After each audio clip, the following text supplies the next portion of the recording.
ये वो दिन था जब जोस सैल्वाडोर अल्वरिंगा नामी एक शख्स अपने एक साथी के साथ फिशिंग के लिए अपनी छोटी सी बोट पर समंदर में रवाना हुआ। इनका ये प्लान था कि ये सिर्फ कुछ घंटे समंदर में फिशिंग करते गुजारेंगे और फिर वापस अपने घर लौट जाएंगे, लेकिन कुदरत को कुछ और ही मंजूर था। जोस और उसके साथी को क्या मालूम था कि ये एक नहीं, दो नहीं, तीन भी नहीं, बल्कि पूरे 438 दिन यानी 14 महीने समंदर में बगैर किसी खाने पीने की चीज के गुजारने जा रहे थे। ये बात तो हम सब जानते हैं कि समंदर हमारी सोच से भी ज्यादा बड़ा है। हमारी जमीन का 29% हिस्सा खुश्क जमीन, जबकि 71% हिस्सा पानी पर मुश्तमिल है। दुनिया में टोटल 5 ओशंस पाए जाते हैं: Arctic ocean, southern ocean, Indian ocean, Atlantic ocean और पैसिफिक ओशन। इन 5 ओशंस में से पैसिफिक ओशन दुनिया का सबसे बड़ा ओशन माना जाता है, जो 165 मिलियन स्क्वायर किलोमीटर के एरिया पर फैला हुआ है। यानी इस ओशन में इंडिया जैसे 50 मुल्क और अमेरिका जैसे 17 मुल्क फिट आ सकते हैं। इंडिया और अमेरिका से हटकर बात करें तो हमारी जमीन का टोटल खुश्क हिस्सा ही 148 मिलियन स्क्वायर किलोमीटर के एरिया पर फैला हुआ है। यानी हमारी जमीन का टोटल खुश्क हिस्सा यानी हमारे जंगलात, रेगिस्तान और पूरे के पूरे पहाड़ ही पैसिफिक ओशन में फिट आ सकते हैं, और तब भी 17 मिलियन स्क्वायर किलोमीटर का एरिया खाली बच जाएगा। पैसिफिक ओशन हमारी सोच से भी ज्यादा बड़ा है। अगर हम चिली के साहिल से पैसिफिक ओशन में अर्थ के आर पार एक होल करें तो हैरत अंगेज तौर पर वो अर्थ की दूसरी साइड पर पैसिफिक ओशन से ही निकलेगा। इस ओशन में कई छोटे छोटे आइलैंड्स भी पाए जाते हैं, लेकिन वो इतने छोटे हैं जो इस समंदर के मुकाबले में मैप पर सिर्फ एक डॉट के बराबर नजर आते हैं। और इन आइलैंड्स में से ज्यादातर आइलैंड्स तो ऐसे हैं जिन पर आज तक किसी इंसान ने कदम तक नहीं रखा। साफ लफ्जों में कहा जाए तो पैसिफिक ओशन इतना बड़ा और खौफनाक है कि अगर कोई शख्स इसमें गुम हो जाए तो उसे ढूंढ पाना और उसका बच पाना ना के बराबर है। लेकिन एक आदमी ऐसा भी था जो अपनी 7 फुट की बोट पर इस खौफनाक समंदर में खो गया था, और वो भी पूरे 438 दिन के लिए। इस आदमी ने, जिसका नाम जोस सैल्वाडोर अल्वरिंगा था, पूरे 438 दिन बगैर किसी खाने और पीने की चीज के इस सुनसान समंदर में गुजारे थे। 17 नवंबर 2012 के उस दिन ऐसा क्या हुआ था जो जोस और उसके साथी पर इतनी बड़ी आफत टूट पड़ी थी, और कैसे इस शख्स ने 438 दिन समुद्र में बगैर किसी खाने और पीने की चीज के गुजारे थे,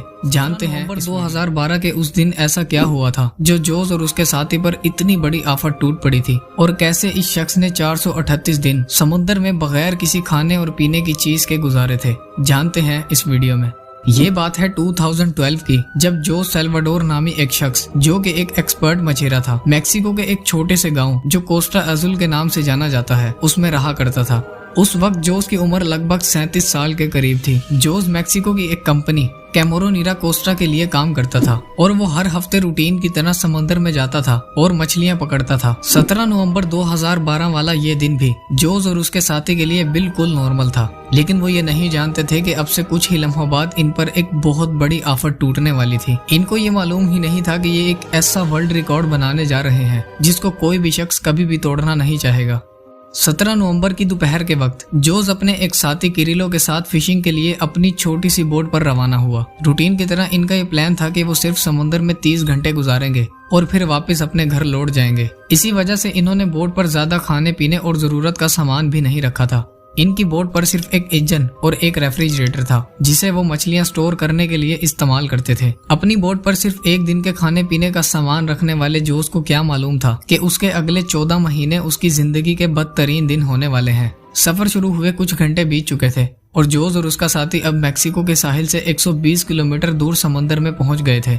वहां पहुंचने के बाद उन्होंने अपना जाल समंदर में बिछा दिया, लेकिन कुछ ही लम्हों बाद एक भयानक समुद्री तूफान वहां आ पहुंचा। जोस और उसके साथी ने अपनी जान बचाने के लिए जाल को वहीं छोड़कर बोट को वापस साहिल की तरफ दौड़ाया। पूरे 6 घंटे बोट को फुल स्पीड में भगाते हुए अब वो साहिल से 20 किलोमीटर दूर पहुंच गए थे, और उस वक्त सुबह के 7 बज रहे थे। वो अब तूफान को काफी पीछे छोड़ आए थे और उन्हें अब अपना गांव भी दिखाई देने लगा था, लेकिन उसके बाद उनकी किस्मत ने उनका साथ छोड़ दिया। बोट को मुसलसल तेज रफ्तार में भगाने की वजह से साहिल से सिर्फ 20 किलोमीटर की दूरी पर उनकी बोट का इंजन खराब हो गया। सोने पर सुहागा, उनकी बोट पर बोट को हाथों से चलाने के लिए चप्पू भी नहीं थे।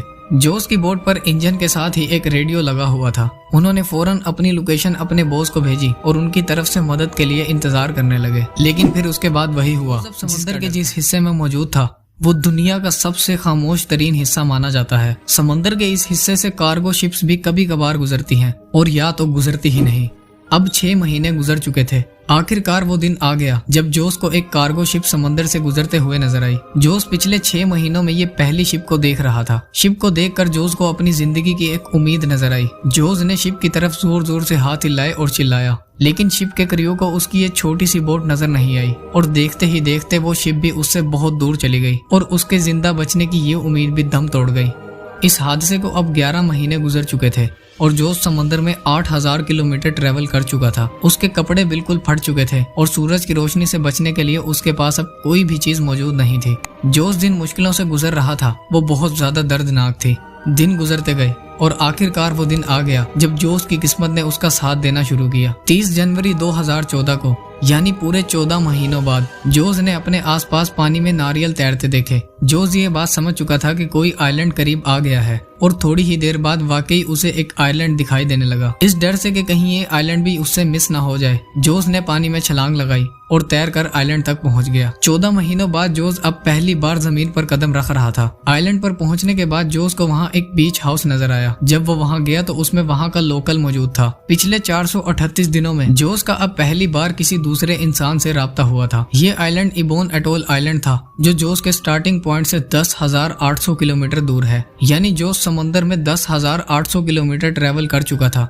वहां से जोस को वापस अपने घर भेजा गया, जहां पहुंचते ही एक और आफत उस पर टूट पड़ी। वापस आने के बाद जोस ने 438 डेज के नाम से एक बुक लिखी, जिसमें जोस ने लिखा था कि उसके साथी ने सुसाइड कर लिया था, लेकिन जोस को अपने साथी को मारने का इल्जाम लगाकर उस पर केस कर दिया गया। जोस के साथी की फैमिली ने उससे $1 मिलियन की डिमांड करी, लेकिन ये केस जल्द ही डिनाई कर दिया गया।